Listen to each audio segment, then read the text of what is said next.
ඒ විශේෂණනවා බා. ඔව් ඒක නැවතිලා ඉතින් එහෙම දෙයක් වෙයි. ඔව් එහෙම දුකින් ඉන්නේ බා. ඔව් අපි බලාගෙන මොන්ටලා අම්ම ගහලා තිබ්බා. වෙන්නේ නැතිව දන්නවා. ඒ ක්ලාස් එක ළඟට චතුරායි ඇවිල්ලානේ. ඒක දැන් බුදු හිතන්නේ ඉතින් පව් ඉතින් අnder ඉස්කෝලේ යන්නේ නැති.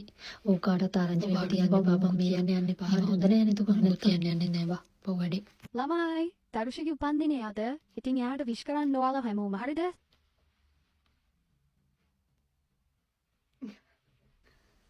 ඇයි නවින් කියලා ගහන්නේ. බලහන් දැන් තරුෂිගේ අතේ චොකලටුයි ටොෆි දෙකම තියෙනවා. ඒ කිව්වේ කියන්නේ එතන චොකලට් 10යිද කොහෙද තියෙන්නේ.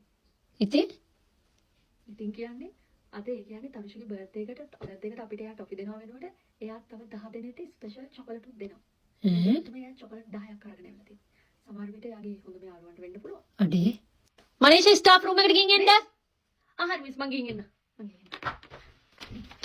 දන්නවද? ගණන්ත අද දෙයි. අනිවාර්යෙන් ලකුණු දෙයි. මං දැක්කනේ. බරොක්කම සර්ගේ අතේ තිබ්බේ. ඊළඟ සබ්ජෙක්ට් එක ගණන්නේ අනිවාර්යෙන් සර් එනවා. ෂුවර් මට. බලහන්කෝ.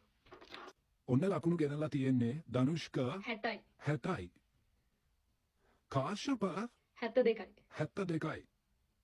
ලහිරු 43 හොඳට මදි ඈ.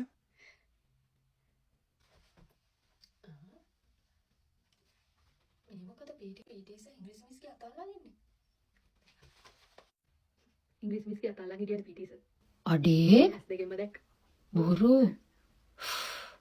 මං දැක්කේ නෑ වගේ ආවා බං. නිකන්